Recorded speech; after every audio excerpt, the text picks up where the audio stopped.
नमस्कार, सुप्रभात।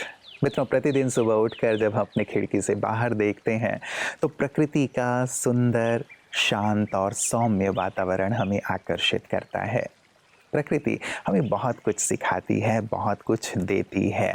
फल, फूल, प्रकाश, जल ये सब ना हो तो जीवन के अस्तित्व की हम कल्पना भी नहीं कर सकते। हमारी शरीर का निर्माण भी पंच तत्वों से ही हुआ है। वास्तव में प्रकृति हमेशा ही देती है और हमें भी प्रेरणा देती है कि हम भी देते ही रहें। मित्रों, आज नवरात्रि का 8वां दिन है, तो सर्वप्रथम महाअष्टमी की आप सभी को बहुत बहुत हार्दिक बधाइयाँ और शुभकामनाएं। माँ महागौरी जिनकी आज पूजा होती है, वो वास्तव में प्रकृति के इसी शांत शीतल वातावरण का प्रतिनिधित्व करती हैं। हमें भी प्रेरणा देती हैं कि हम भी अपने जीवन को देने वाला बनाएं, शांत, शीतल और सौम्य बनाएं।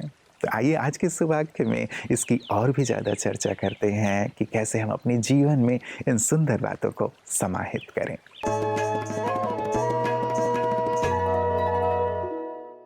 सदा परमात्मा श्रीमत का पालन करना, यह दर्शाती है देवी महागौरी। पार्वती जी को महागौरी का स्वरूप उनके कठोर तपस्या से प्राप्त हुआ था, जिन्होंने परमात्मा श्रीमत का पालन कर अपने जीवन को दिव्यता से श्रृंगारा है।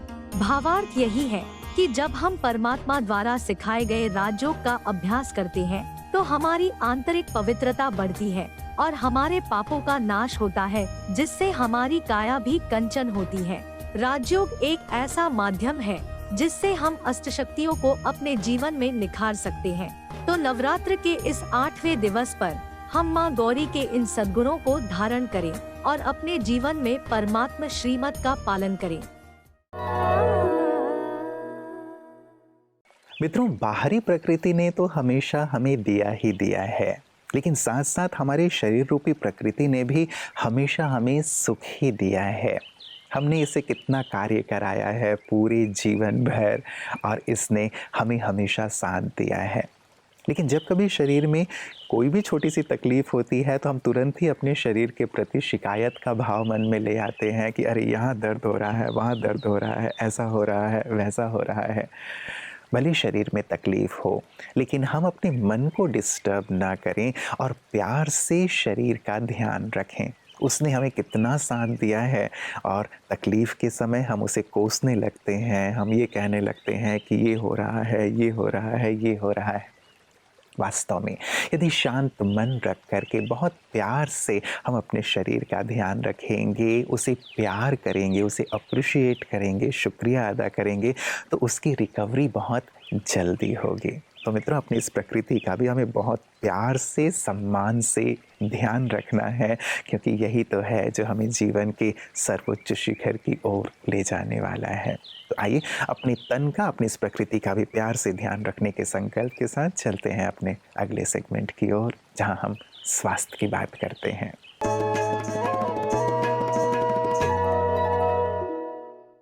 ओम शांति फ्रेंड्स।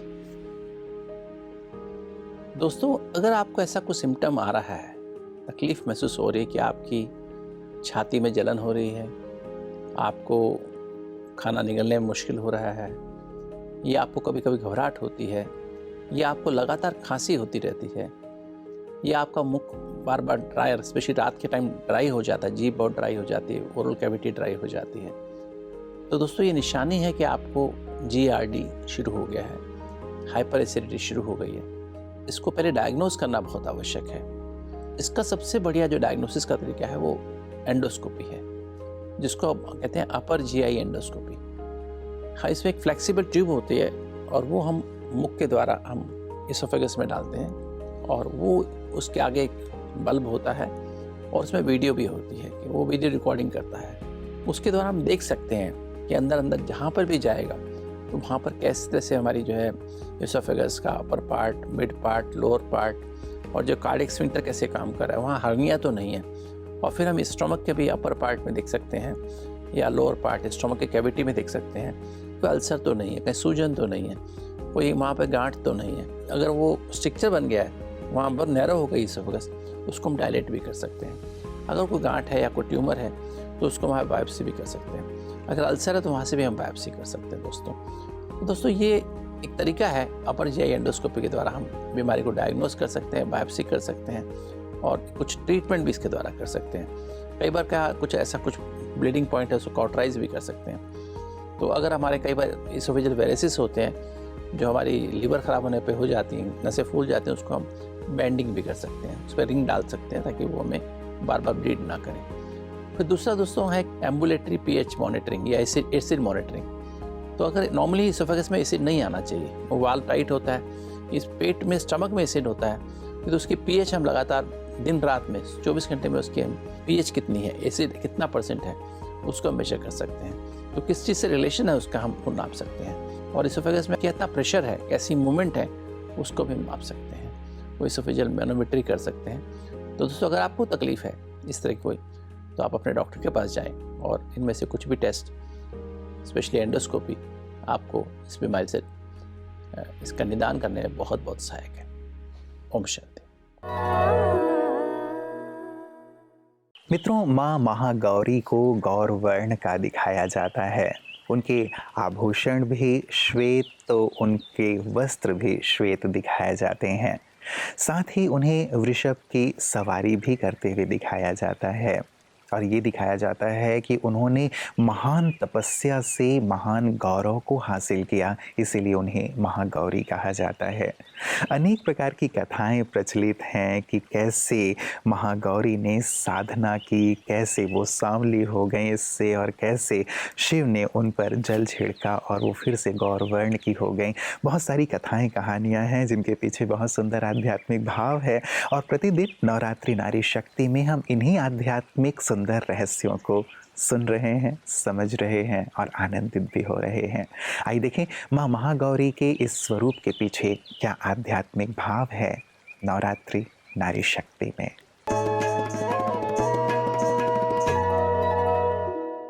ओम शांति। नवरात्र के शुभ पर्व की आप सभी को हार्दिक शुभकामनाएं। आज है नवरात्रि का 8वां दिन। आज के दिन समस्त भक्तजन माँ दुर्गा के माँ गौरी स्वरूप का पूजन व वंदन करते हैं। अपने नाम के अनुरूप माँ गौरी का वर्ण पूर्णतः गौर है। उनके वस्त्र व आभूषण भी श्वेत रंग के हैं तथा उनकी आयु 8 वर्ष की मानी जाती है, जो आत्मा की संपूर्ण पवित्रता का परिचायक है। इसलिए नवरात्रि के 8वें दिन अर्थात अष्टमी पर कन्या पूजन भी किया जाता है। वास्तव में पवित्रता के सागर परमपिता परमात्मा अपनी पवित्र शक्तियों से आत्मा को संपूर्ण निर्विकारी अर्थात पावन बना देते हैं। आत्मा की इस अचल अडोल पवित्रता की धारणा का प्रतीक ही माँ की सवारी वृषभ के रूप में दिखाई जाती है। माँ के 4 भुजाएं भी दिखाई जाती हैं। इन 4 भुजाओं में से पहली भुजा में त्रिकालदर्शी स्थिति की निशानी त्रिशूल दर्शाया जाता है। ईश्वरीय ज्ञान द्वारा सर्वात्माओं की सेवा करने का प्रतीक दूसरे हाथ में डमरू दर्शाया जाता है। माँ की अभय स्थिति की निशानी अभय मुद्रा दर्शाई जाती है और चौथा हाथ वरद मुद्रा में दर्शाया जाता है, क्योंकि ऐसी आत्माओं का जीवन समस्त मनुष्य सृष्टि के लिए वरदानी बन जाता है। तो आइए आज अपने भीतर की इस पवित्रता का आह्वान करें और इस स्मृति का स्वरूप बन जाएं कि मैं पवित्रता के सागर परमपिता परमात्मा शिव की संतान, तन मन धन व कर्म से सदा पवित्र महागौरी हूँ। ओम शांति।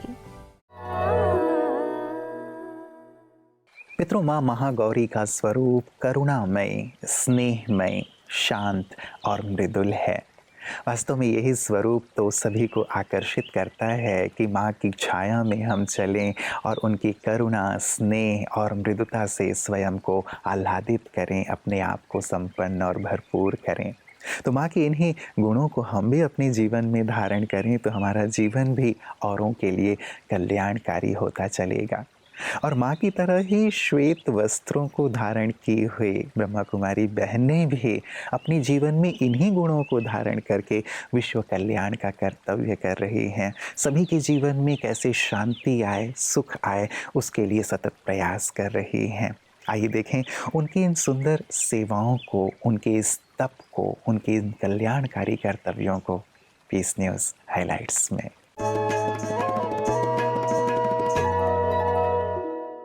दिल्ली के मंगोलपुरी में स्थित सरकारी सर्वोदय बाल विद्यालय में ब्रह्मा कुमारीज द्वारा नशा मुक्त जागृति कार्यक्रम का आयोजन किया गया, जिसमें 2200 छात्रों और कक्षा 6वीं से 12वीं के 100 शिक्षकों एवं अन्य कर्मचारियों ने भी भाग लिया।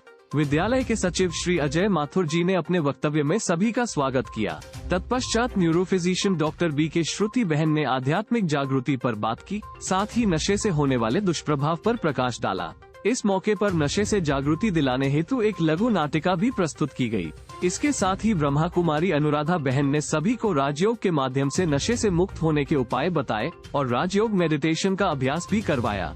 कार्यक्रम के पश्चात छात्रों ने अपने अनुभव भी साझा किए और अंत में नशे से सदा मुक्त रहने के लिए सभी से दृढ़ प्रतिज्ञा भी करवाए। मित्रों, प्रतिदिन हम चर्चा कर रहे हैं माँ की अष्ट शक्तियों के बारे में। अष्टभुजा उनकी अष्ट शक्तियों का प्रतीक, और इस बार हम सब ने मिलकर संकल्प किया है कि इन 8 शक्तियों को तो हम अपने जीवन में अवश्य शामिल करेंगे, धारण करेंगे, जो जीवन में हमें ऊंचाइयों की ओर ले जाने वाले हैं। आज की शक्ति है मित्रों सहयोग की शक्ति। सहयोग सचमुच हर एक व्यक्ति जिसकी कामना करता है, जब भी उसे आवश्यकता होती है, वो सोचता है कि कोई मुझे मदद कर दे तो मेरे जीवन में बाहर आ जाए या मैं अपनी विपदाओं से पार हो जाऊं। हम सब जैसे सहयोग लेना चाहते हैं, क्या सहयोग देने की शुरुआत हमें स्वयं से नहीं कर देनी चाहिए? जब कोई दुखी है, उस दुखी को सुख देने में हम सहयोग दें। कोई यदि पीड़ा में है, उसकी पीड़ा को दूर करने में हम सहयोग प्रदान करें। कोई यदि हतोत्साहित हो गया है, उसे उत्साह देने में हम सहयोग प्रदान करें। अपनी मीठी बोली के माध्यम से उनके जीवन में ऐसी मिठास भरें ताकि जो कड़वाहट आ गई है वो दूर हो जाए। जब कभी आर्थिक रूप से या बाह्य रूप से भी किसी प्रकार के सहयोग की ज़रूरत है, हम अवश्य ही सहयोग की शक्ति अपने अंदर धारण करके सहयोग प्रदान करना शुरू करें मित्रों। तो ये भी एक बहुत सुंदर लॉ है। यदि हम सहयोग देंगे तो औरों का सहयोग भी हमें अवश्य ही प्राप्त होगा। क्यों ना आज ये संकल्प ले लें कि सामने वाले को जब कभी भी आवश्यकता हो, हम अवश्य ही सहयोग प्रदान करेंगे सामने से ही जा कर के, ताकि सामने वाले के अंदर भी ये भाव पैदा हो कि मैं भी हर एक की मदद करूं। तो सहयोग की ये सुंदर जो शक्ति है हमारे बीच स्नेह सम्मान को बढ़ाएगी और हमारा पूरा ही समाज, हमारा पूरा परिवार बहुत सुंदर और श्रेष्ठ हो जाएगा। तो आइए इस शक्ति को धारण करने का आज की अष्टमी में सुंदर संकल्प लें। आप सभी को एक बार पुनः महाअष्टमी की ढेर सारी बधाइयाँ और शुभकामनाएं। नमस्कार। ओम शांति।